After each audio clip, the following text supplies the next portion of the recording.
Comment bien composer notre assiette avec des aliments qui vont venir nous nourrir selon notre morphologie. Moi, je me base beaucoup sur la médecine indienne, donc ayurvédique, et la médecine tibétaine. Ce qui est important, en fait, c'est de prendre conscience que tout ce qui se trouve dans l'univers est aussi à l'intérieur. Donc, nous avons des organes qui fonctionnent avec de l'air, par exemple les poumons. Nous avons l'eau, donc la vessie. Nous avons la terre. Nous avons l'eau aussi à les reins. Donc, nous avons le feu, donc ça va être le foie, etc. Donc, tous ces éléments-là de la nature sont aussi à l'intérieur. Ce qui se passe, c'est que dans notre alimentation, souvent, ce qu'on fait, c'est qu'on mange toujours la même chose.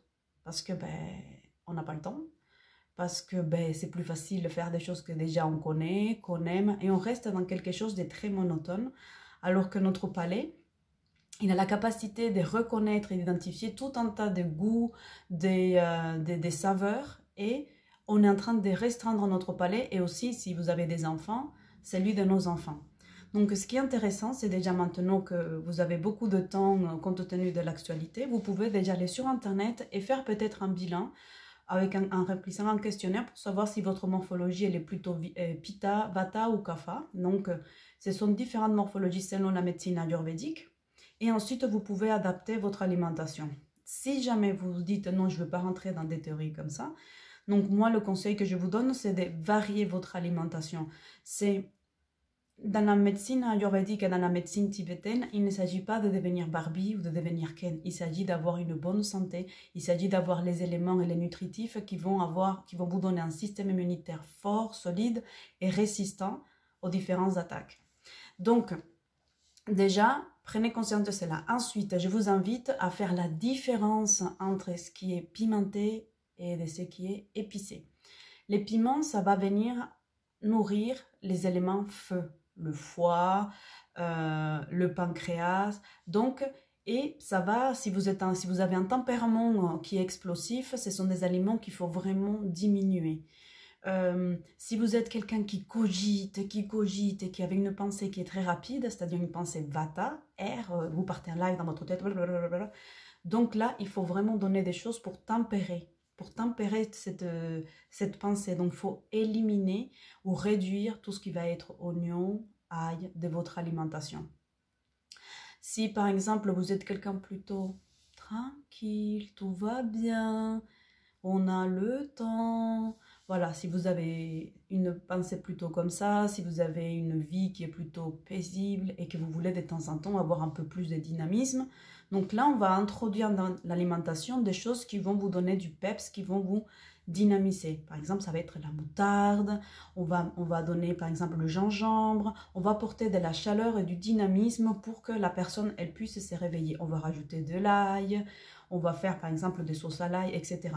Donc, ce sont des choses qui vont vous aider à avoir un équilibre entre votre mental et votre physique. C'est-à-dire, vous pouvez avoir un mental qui soit rapide, mais par exemple, quand il est, je sais pas, à l'heure de laisser coucher, c'est pas la peine d'être en train de cogiter.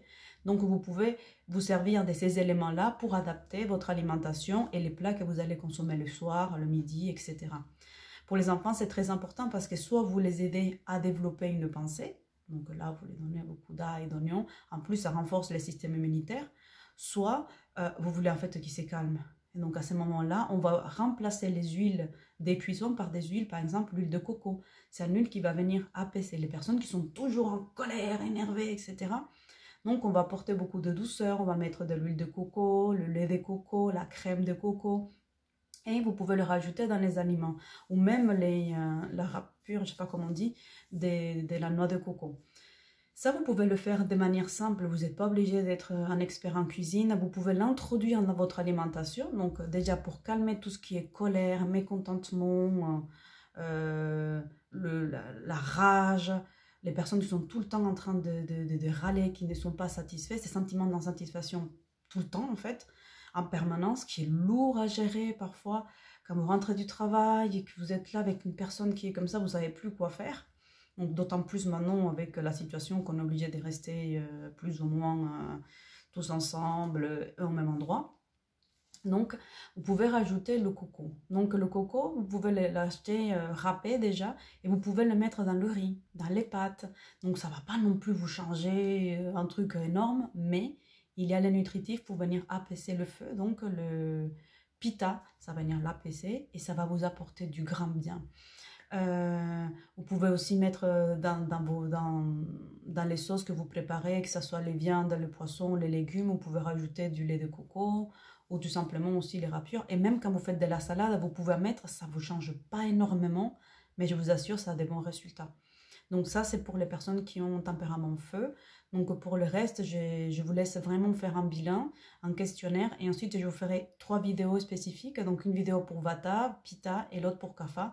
Afin que vous puissiez avoir une alimentation équilibrée et qui puisse vous apporter tous les nutritifs nécessaires et indispensables pour avoir du bien-être et renforcer votre système immunitaire.